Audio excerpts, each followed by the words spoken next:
지난 한 주 우리는 2025년의 표 일어나 먹으라 갈 길을 다 가지 못할까 하노라 라는 주제로 새해맞이 작정 새벽 기도회를 깨웠습니다.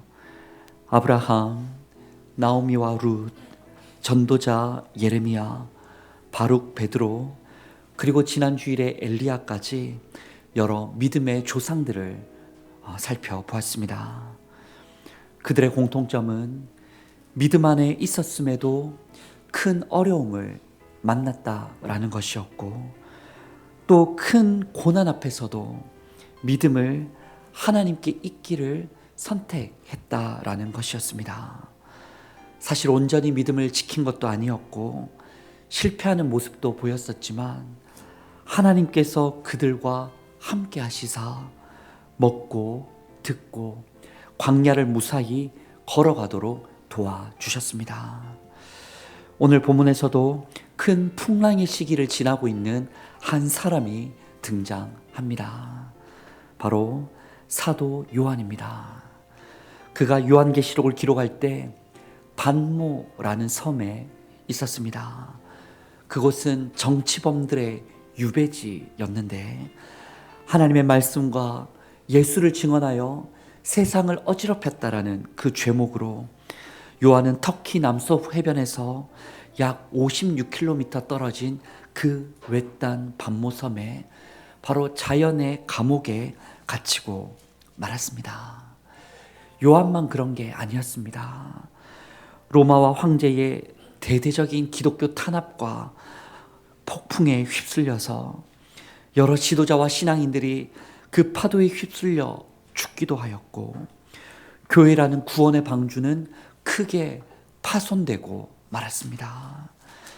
예수를 증언하는 소리, 바른 길로 가게 하는 빛이 점점 꺼져가는 그 박해의 풍랑 속에서 요한은 낙담하고 있었습니다. 교회는 실패한 것처럼 보였습니다.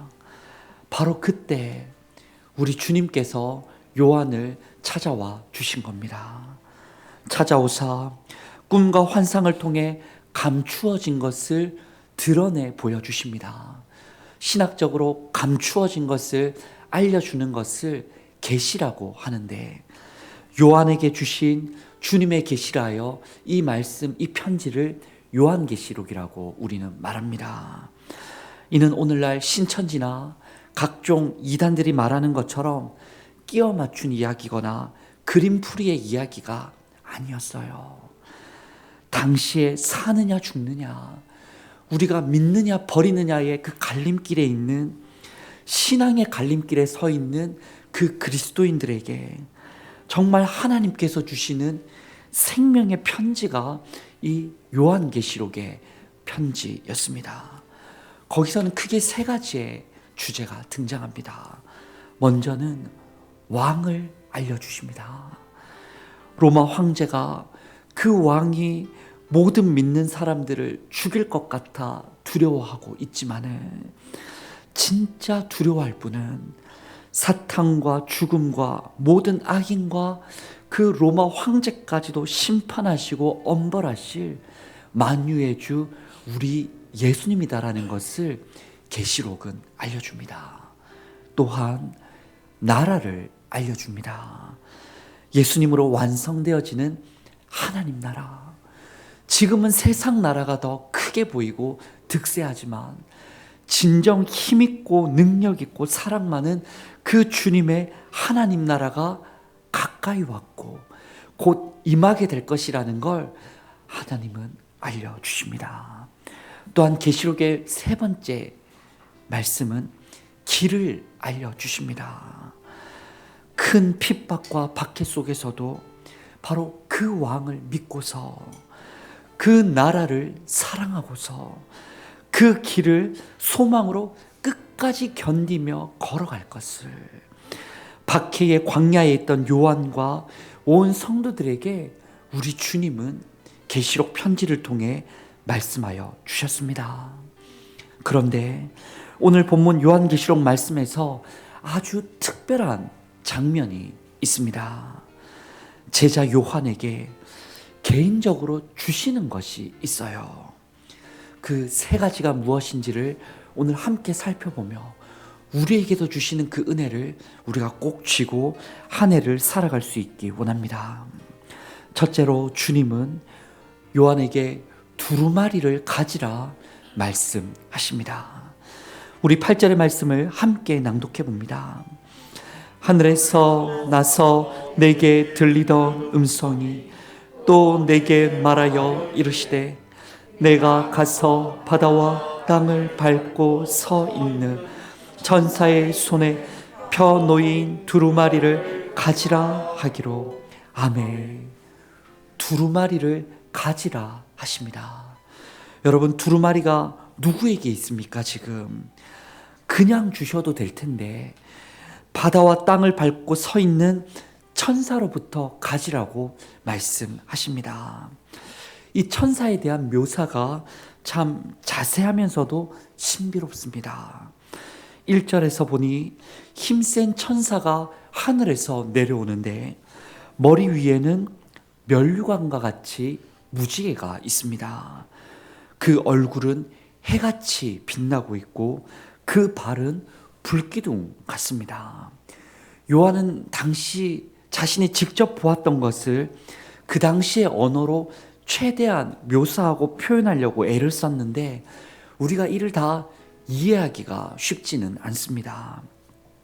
다만 그가 묘사한 것을 성경적으로 풀어볼 때에 그 힘센 천사에게 하나님의 영광이 담겨 있음을 우리가 알 수 있습니다. 무지개로 온 창조 세계와 언약을 맺어주신 하나님, 세상에 얼굴을 비추시고 빛이 되어주신 예수님, 불기둥과 같이 이 어둠의 시대에 우리를 도와주시고 인도해 주시는 성령님이 바로 삼위일체 하나님의 영광이 그 천사에게 담겨 있는 겁니다. 헌데 주님은 요한에게 삼위일체 하나님의 영광이 담긴 그 천사에게 뭘 가지라 말씀하십니까? 두루마리를 가지라 말씀하십니다.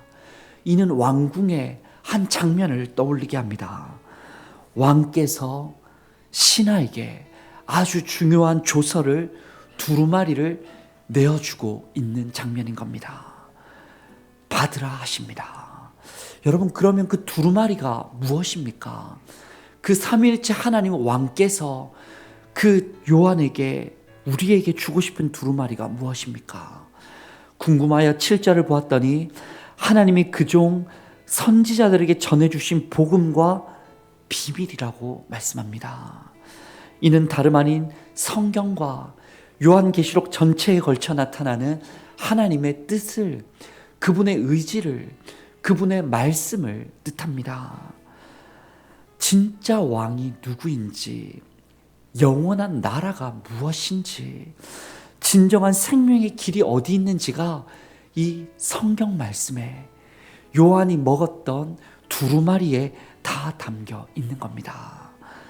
이 비밀을 아는 사람은 영원히 살게 되고 이 비밀을 모르는 사람은 영원한 엄벌에 처하게 될 것을 성경은 이야기하는 것이죠.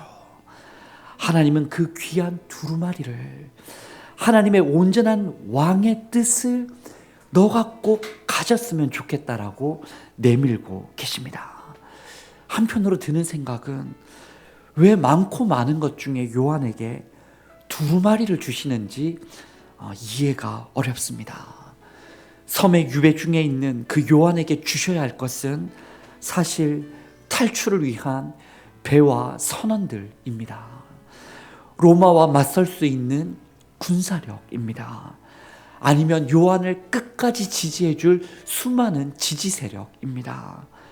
그러나 하나님은 그에게 그저 두루마리를 주십니다. 오늘 우리도 마찬가지입니다. 우리는 하나님께서 우리에게 좋은 집이나 차를 주기를 원합니다. 큰 힘과 권세를 가지기를 바랍니다. 아니면 사람들에게 인정받고 덕망받기를 갖추기를 원합니다. 그러나 여러분, 이 춥고 추운 겨울 같고 메마른 광야 같은 이 시대 속에서 하나님께서 우리를 따로 불러 이 새해의 주일에 우리에게 주기를 원하시는 것은 온 세상의 왕이신 하나님의 두루마리입니다. 이 성경 말씀을 다른 게 아니고 이 성경 말씀을 우리에게 주기를 원하십니다.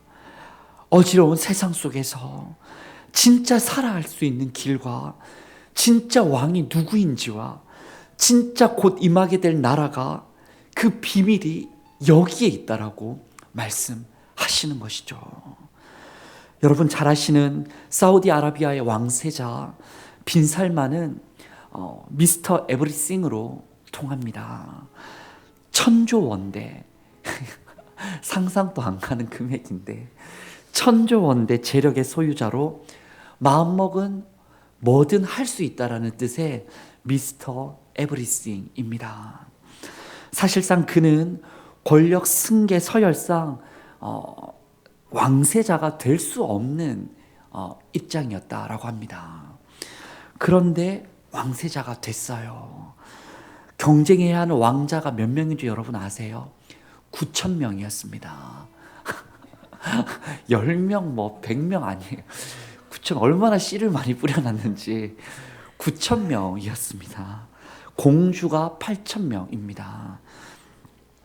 이들과 경쟁하여 빈살만이 왕세자가 된 겁니다.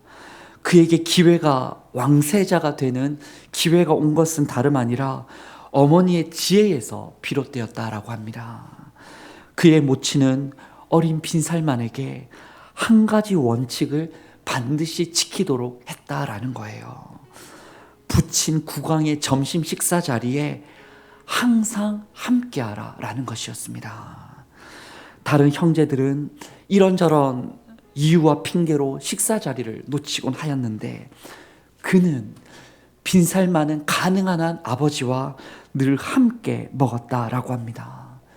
다른 형제들은 성장하며 해외로 유학도 갔지만 빈살만은 유학도 가지 않았다라고 합니다.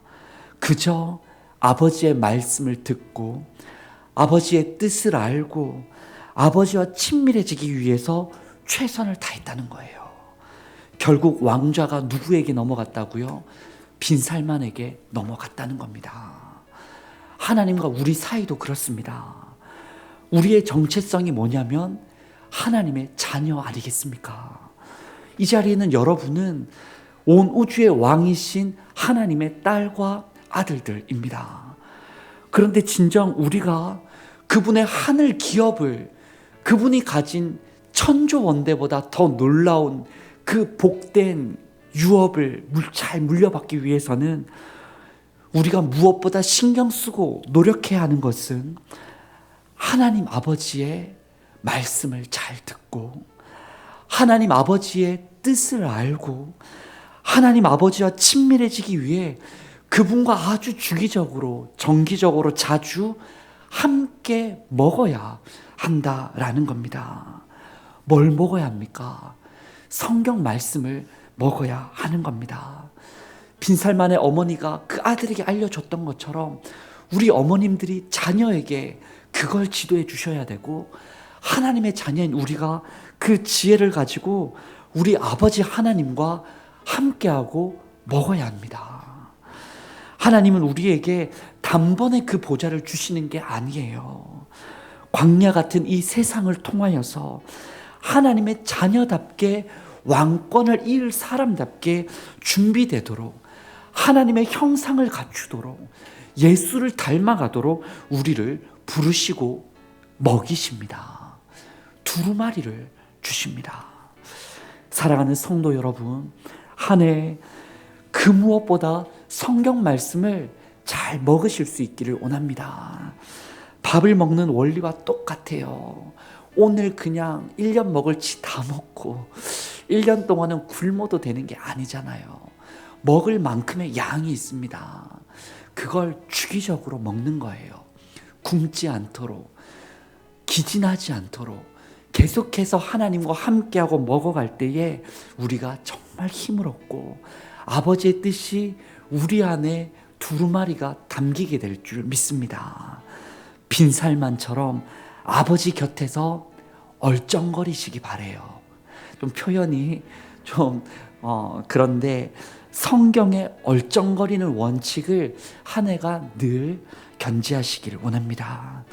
이어지는 말씀에서 하나님이 요한에게 주시는 것은 둘째로 두루마리를 가지는 정도가 아니라 두루마리를 갖다 먹어버리라 말씀하십니다. 9절도 우리 함께 말씀을 낭독해 보겠습니다. 내가 천사에게 나아가 작은 두루마리를 달라 한즉 천사가 이르되 갖다 먹어버리라. 내 배에 쓰나 내 입에는 꿀같이 달리라 하거늘. 아멘. 두루마리를 가지는 것 알겠는데 여러분, 이를 갖다 먹어버리라는 건 어떤 뜻이겠습니까? 아마 짐작하고 계시듯 말씀을 손에 가지는 정도가 아니라 삶으로 살아간다는 의미를 가집니다. 이전에 북시어링 한국교회 처음 이야기에 등장했던 선조들은 성경을 입으로 읽은 게 아니고 삶으로 읽었다라고 했습니다. 하나님의 뜻을 따라 살아가는 겁니다. 1900년 강화도에 종순일이라는 부자 교인이 있었습니다. 어느 날 그가 성경에서 마태복음 18장에 나오는 한 이야기를 읽게 됩니다. 임금에게 1만 달란트 빚진 자가 그 신하가 탕감받는 은혜를 얻고서 다시금 돌아가게 되다가 자기에게 100데나리온 빚진 자를 만나게 되었는데 성을 내면서 탕감해 주지도 않고 그를 고발하여 옥에 가두었다는 겁니다. 그 사실을 누가 알게 돼요? 임금이 알게 되고서 불같이 화를 내며 1만 달란트 탕감받은 자를 불러다가 은혜 베풀 줄 모르는 그 사람을 잡아다가 옥에 가두어 넣었다라는 겁니다. 종순일은 이 말씀을 듣고 며칠을 고민하다가 주일 오후 예배를 마치고 자기에게 돈을 꾸어간 마을 사람들을 다 불렀다라고 합니다. 자신의 집으로 불러서 할 말이 있으니 오라 하였는데 마을 사람들이 불러서 가보니까 다 빚쟁이들이는 거예요. 빚진 사람들, 불안한 마음으로 모여 있었는데 헌데 종순일은 마태복음 18장의 말씀을 들려주고서는 바로 자신이 여러분 앞에서 1만 달란트 빚진 자와 같았다라고 고백을 하더라는 겁니다. 회개를 하더라는 거예요. 그리고 빈문서를 꺼내서 모두가 보는 앞에서 태워버리고 그 자리에 함께했던 교회 전도사님에게 증인이 되어달라고 부탁을 했다고 합니다. 성경에 나타난 그 탕감의 은혜를 삶으로 읽어냈던 겁니다. 빛을 탕감받았던 마을 사람들은 자발적으로 교인이 되었고 이후에 종순일은 자신의 재산을 다 처분해서 교회에 헌납했고 그 돈으로 가난한 자들을 위한 교회의 묘지를 구입했다고 합니다. 그는 아내와 괴나리 보찜을 메고 평생 전도자의 삶을 살았다라고 해요. 그래서 지금도 강화도에 교회가 많고 강화도 인구의 거의 절반이 기독교인이 될 수 있었던 것은 바로 그 두루마리를 갖다 먹었던, 두루마리를 눈으로만 읽은 게 아니고 입으로만 안다고 말한 게 아니라 삶으로 그걸 먹었던 종순일과 같은 그 한 사람이 있었기 때문에, 또 다른 그 누군가 성도가 있었기 때문에 이와 같은 은혜의 역사가 이루어질 수 있었던 것입니다. 성도 여러분, 우리가 말씀을 가지되 삶으로 읽어가는 한 해 보낼 수 있기를 원합니다. 분명 읽고 깨닫고 은혜 받을 때 그 말씀은 꿀보다 달고 너무 좋은 말씀일 겁니다. 그러나 그것을 내 안에 소화시키고 살아간다는 것은 너무나 쓰고 쓴 일이 될 것입니다. 대가가 있어요. 수고도 있어요. 우린 그걸 다르게 말해서 내 십자가라고도 말합니다. 그러나 하나님께서 광야 같은 시대에서 우리에게, 요한에게 정말 바라시는 것은 그 십자가를 계속해서 지길 원한다라는 겁니다. 손에만 들고 있지 말고 왕께서 준 이 보물을, 왕께서 준 이 위임장을, 왕께서 준 세상을 살리는 비밀을 인봉도 떼지 않고 손에만 들고 있지 말고 그걸 펼쳐서 읽고 듣고 기억하고 먹고 두루마리를 갖다 먹어 살아갈 것을 하나님은 말씀하십니다. 엘리야가 다 죽게 되었던 그 광야에서 하나님이 차려주셨던 떡과 생수를 일어나 먹었을 때 갈 길을 다 갈 수 있었던 것처럼, 여러분, 진실로 한 해간 하나님께서 차려주시는 그 말씀을 먹고 소화시키고 하늘로부터는 에너지를 얻어 한 해를 능히 살아가는 우리 모두가 되기를 원합니다. 마지막으로 오늘 요한계시록 말씀에서 하나님께서 요한에게 주시는 것은 다시 예언하여야 하리라 사명을 말씀해 주십니다. 우리 11절도 함께 낭독해 보겠습니다. 시작. 그가 내게 말하기를 내가 많은 백성과 나라와 박원과 임금에게 다시 예언하여야 하리라. 아멘. 앞서도 말씀드렸지만 지금 요한은 유배 중에 있습니다. 성도들은 죽어가고 있습니다. 교회는 깨어지고 있습니다. 그 대단했던 소아시아 7교회도 뭔가 문제가 많이 생기고 있었습니다. 희망의 빛이 전혀 보이지 않고 어두워만 가는 세상이었습니다. 어쩌면 그는 그 반모섬의 어느 나무 그늘 아래에서 차라리 나를 죽여달라고 엘리야처럼 말하고 있었을지 모릅니다. 그런데 주님께서 그를 다시 만나주사 그에게 사명을 다시 주시는 겁니다. 다시 예언하여야 하리라. 여러분, 요한뿐만 아니죠. 지난 한 주간 우리가 보았던 엘리야, 예레미야, 바룩, 베드로, 그 사람 모두는 광야 중에 도망치고 원망하고 자기 살 길 생각하고 저주까지 하였었는데, 그때 하나님은 다시 찾아와 주시사 때로는 먹여주시고, 때로는 세미한 음성을 들려주시고, 때로는 회개하라 말씀하시고, 때로는 하나님의 그 심정을, 아픔을 일러주시기도 했었습니다. 먹여주셨어요. 함께 해주셨어요. 그런데 그 사람들의, 모든 이들의 공통점은 주님을 만나고 말씀을 먹고 듣고 사명을 다시 받았다라는 겁니다. 다시 갈 길을 가야 한다라고 주님 말씀하십니다. 저는 이 말씀이 새해 우리 대구 소망교회와 한국교회 모두에게 주시는 말씀인 것만 같습니다. 최근 매주마다 나누었듯 어지러운 정치, 참 어려운 경제, 무너진 윤리, 난리와 소문의 이 사회, 지나친 경쟁과 곳곳의 폭력과 잘못된 자기사랑, 병들어가는 지구 안에서 우리가 살아가고 있습니다. 어찌 보면 이 시대의 반모섬 안에 우리 그리스도인들이 있습니다. 이 겨울이, 이 광야가, 이 유배 생활이 언제 끝날지 모르겠어요. 그런데 이 반모섬에 갇힌 것 같은 연약한 우리가 엘리야같이 도망치고 예레미야처럼 원망하고 원수 사탄과 세상의 유혹 앞에 한없이 작고 양과 같이 힘이 없는 베드로처럼 지고 또 지고 마는 우리가 이런 광야를, 이런 거센 풍랑을 어떻게 무사히 지나갈 수 있겠습니까?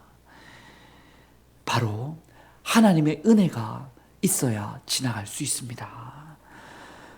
무지의 언약으로 인류와 언약을 맺어주신 왕의 하나님의 신실함이 필요한 시대입니다. 어두운 세상에 얼굴에 빛을 비추어 주시는 그 예수님의 사랑이 필요한 시대입니다. 춥고 메마른 광야의 밤을 진실로 인도해 주실 불기둥 같은 성령님의 지혜가 필요한 시대입니다. 바로 그와 같은 삼위일체 하나님께서 요한에게 우리에게 나타나서 도와주겠다라고 말씀하십니다. 두루마리를 가지라. 성경 말씀을 진짜 먹어보라 하세요. 성경에 자꾸 얼쩡거려야 한다라고 하십니다. 두루마리를 갖다 먹어버리라. 성경을 머리와 입으로만 아니라 삶으로, 쓰디쓴 삶으로 살아보라 하십니다. 그리하여 다시 예언하여야 하리라. 우리 교회의, 우리 성도들의, 한국교회의 선교적 사명을 힘있게 회복하라고 말씀하십니다. 죽어가는 세상에 살 길을, 진짜 왕을, 참된 나라를 먹여주고 들려주고 걷도록 도와주라 하십니다. 사랑하는 성도 여러분, 우리 함께 일어나 먹기를 원합니다. 갈 길을 다 가기를 원합니다. 세상 사람들 그 욕구 따라가는 넓고 찾는 사람 많은 그 길 말고 좁고 협착하지만 나도 살리고 가족도 살리고 세상도 살리고 하나님 나라를 살리는 그 길로 우리 가기를 원합니다. 우리 오늘 말씀을 마무리하며 요한계시록 1장 3절의 말씀을 제가 낭독해 드리겠습니다. 이 예언의 말씀을 읽는 자와 듣는 자와 그 가운데에 기록한 것을 지키는 자는 복이 있나니 때가 가까움이라. 아멘. 진실로 이 말씀을 갖다 먹어버리는 우리 되기를 원합니다. 주신 말씀과 기도 제목 붙들고 함께 기도하겠습니다. 주님, 하나님의 모든 감동으로 쓰여진 성경 말씀을 날마다 먹여주시고 들려주옵소서. 눈과 입으로만 성경을 읽지 말고 삶으로 성경을 읽으며 하나님의 사람으로 온전해가며 선한 일을 행할 능력을 갖추게 하여 주옵소서. 구약의 바룩처럼 오늘 말씀 제자 요한처럼 주님의 말씀을 입술과 삶으로 세상에 전하여 하나님께 영광을, 이웃에게 생명을, 나의 삶의 풍성함을 이루게 하여 주시옵소서라고 우리 시간에 함께 말씀을 먹으며 통성으로 기도하겠습니다. 하나님 아버지 감사합니다. 오늘도 우리를 불러주사 요한계시록의 말씀을 먹게 하여 주시고 감추어진 것을 드러내어 보여주사 우리를 친히 먹여주신 하나님 감사를 드립니다. 무지개 언약과도 같은 살아계신 아버지 하나님, 진실로 우리를 향하여 얼굴 빛을 비추어 주시는 예수님, 불기둥과 같이 어두운 시대 속에서 우리를 인도하여 주시는 성령님, 삼위일체 하나님께서 이 말씀을 우리에게 먹여주시고 한 해간 시마다 때마다 예비한 말씀을 준비하겠다고 약속하여 주시니 감사를 드립니다. 그 말씀 곁에 가까이 하는 우리들이 되게 하여 주시옵소서. 왕이신 하나님 곁에 말씀을 듣는 저희가 되게 하여 주시옵소서. 갖다 먹되 쓰고 쓰지만 살아가게 하여 주시고 다시금 시대를 향하여 예언할 수 있는, 복음을 증거할 수 있는, 구제와 자비의 사역을 감당할 수 있는, 저 죽어져가는 판모섬에 갇힌 세상을 건져낼 수 있는 복된 성도 요한과 같은 사람 되게 하여 주시옵소서.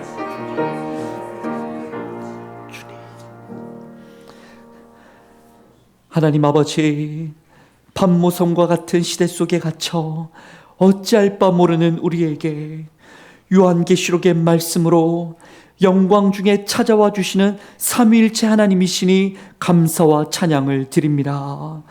요한에게 주셨던 그 두루마리 성경 말씀을 가지라 하시고 갖다 먹으라 하시며 다시 예언하라 말씀하시는 주님, 진실로 이 자리 우리 모두가 2025년 한 해 일어나 말씀을 먹고 듣고 갈 길을 끝까지 잘 갈 수 있도록 도와주옵소서.